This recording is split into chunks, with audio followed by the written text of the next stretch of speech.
Hello class, it's Professor Streeter. I'm going to spend a little time talking to you about the first essay assignment. I have shared the prompt with you already over email, and it's on D2L.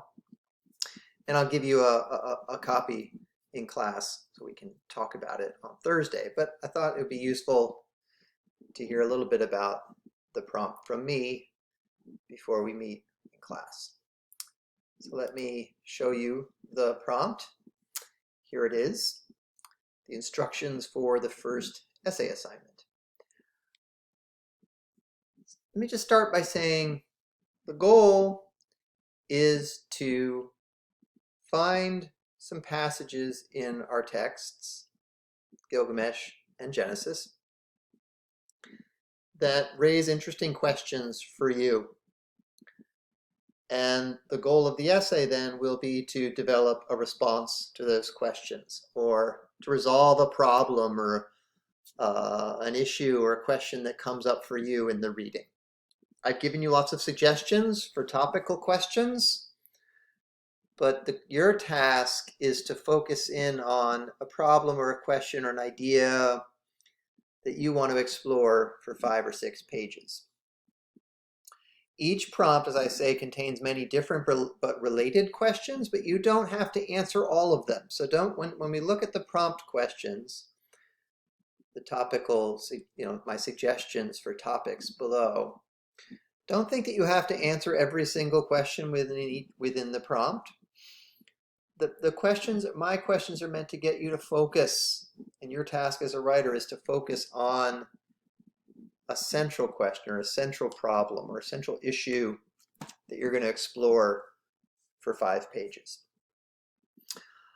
Okay.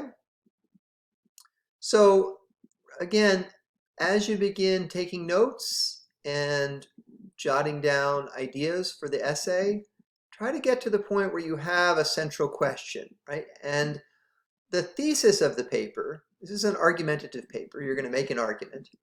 The thesis of the paper should answer the central question of your essay, and that's the question that you raise for the reader in the introduction or on the first page. You're sort of raising a question for the reader, and the thesis should answer that question. That's the argument that you're making, the answer to the central question or problem that you raise in the beginning.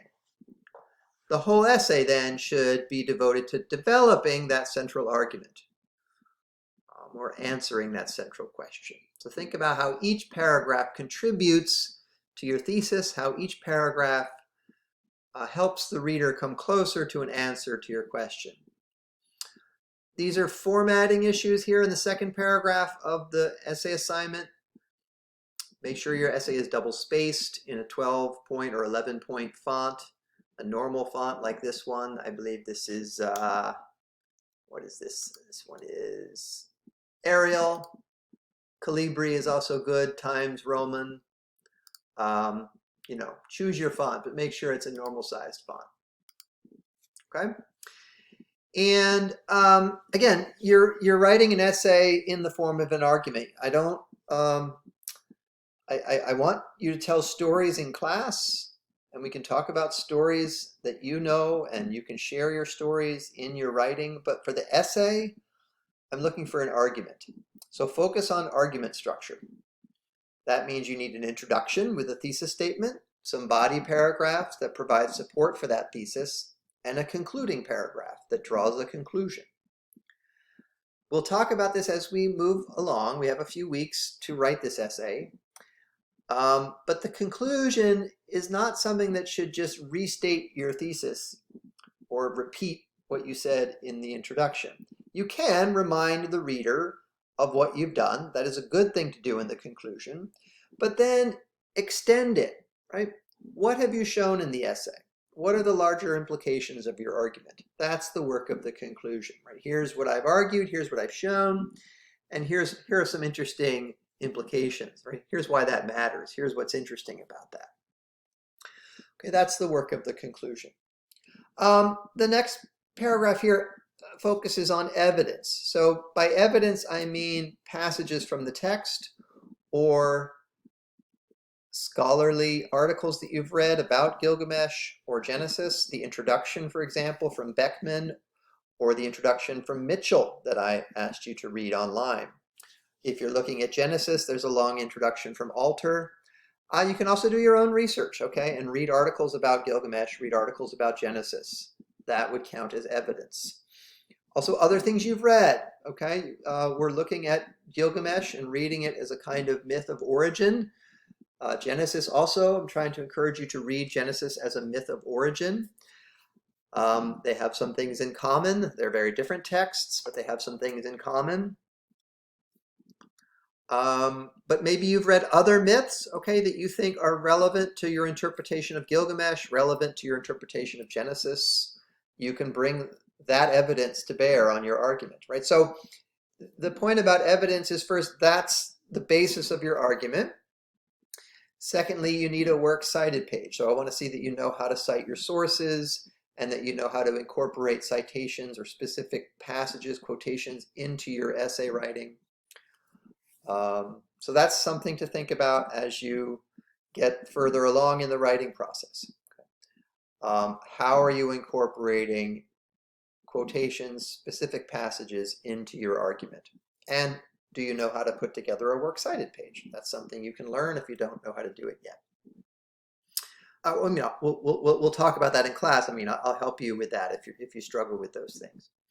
So I'm asking you to scaffold this assignment. That means do pieces of it each week, right? There'll be a piece that I'll collect from you, and that will be your homework for many of the coming weeks. So for example, not this week, but next week, I'll ask you to write an introduction, and that will be your homework for the week. But there'll be a draft that you turn in. Each time you turn something in for this essay assignment, you'll get homework credit. And then once you turn in a complete draft, I'll give you a grade for the essay, at which point you'll have time to go back and revise it and redo it. After you get my comments back and you get the grade that you've earned, you can always go back and revise and redo the essay. So there are many stages. First doing parts of it, then doing a draft of it, and then getting feedback from me and revising it. Okay, so here's just to give you a sense of the due dates and the guidelines and the format. A 5 to 6 page paper, that comes to about 1,250 words with a works cited page. The works cited page is not part of the word count. So at the end of your document, you'll include the references that you used in your essay. The format of your citations is up to you. You can use MLA or APA, just be consistent. There is a citation guide on D2L that we can look at in class. You can go to the library website and find their citation guide, and there's many useful tips about how to put together a works cited page and how to incorporate in-text citations into your writing. And we'll talk about that in class. And then you can either submit your essays or the scaffolded parts of your essays in class. That's fine with me, and then you'll get written feedback in my beautiful handwriting. Or you can submit all of these documents as PDF or docx files to the assignment folder on D2L, to the relevant folder. That's up to you. Here are the relevant due dates for now. So the introduction is due on October 1st. Okay, so that's a Friday. Sorry, not next. Yes, that's next week. Next Friday. Next Friday, not this Friday, but next Friday, October 1st. And then the week after that, you'll turn in a rough draft. The rough draft is, as rough as it is. It could be a few pages. It could be 5 pages. The goal between October 1st and October 8th is to begin writing the essay, to get into the body paragraphs, to start making your argument, and then turn in what you've got on the 8th, and I'll give you some feedback. And then you have a couple more weeks to complete that draft. If you turn in all the parts, right? If I get the introduction from you on the 1st, and then a rough draft on the 8th, and then a final draft on the 22nd, at that point you'll earn a grade for the essay, and you can go back and revise it for the rest of the semester. You can spend the next 7 weeks after that up until December 12th revising it, as long as I get these parts from you along the way. So if I don't get anything from you, then you're not going to have the opportunity to revise. I'll just, you'll turn in your essay and you'll get the grade that you get, but you won't have a chance to revise. the chance to revise is all contingent on you meeting these initial deadlines. And once you do that, then you can keep revising it until December. Okay. So here are the topics, and we'll talk about these in class. The first one is to think about the theme of boundaries and curses in Mesopotamian mythology and the first 11 chapters of the Old Testament, the Hebrew Bible. So I've got a bunch of questions here. You don't have to think about, your task is not to answer them all, but to try to focus your thinking about the theme of boundaries and curses into one central question that your essay will be addressing. Okay, so I give you some context. What sets the story in motion is that the gods seem to think that this king has gone too far, right? He's crossed a boundary. Gilgamesh has crossed a boundary. Something like that happens in Genesis too. Adam and Eve have crossed a boundary of sorts, and that's what sets the story in motion. Here are some questions to consider. What are the important boundaries in Gilgamesh, in Genesis? How are they preserved? What happens when they're crossed? Okay?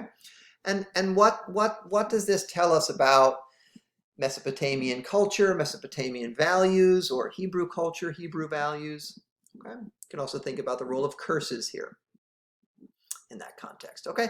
The second prompt focuses you in on the theme of death and the quest for immortality. That becomes a big part of that is sort of the focus of the second half of Gilgamesh. After Enkidu dies, he wanders the wild with matted hair and clad in a lion's skin, Gilgamesh does. He sort of becomes a version of Enkidu.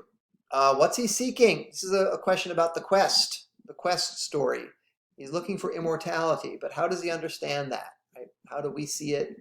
What does he find out there in his quest? Does he find what he's looking for?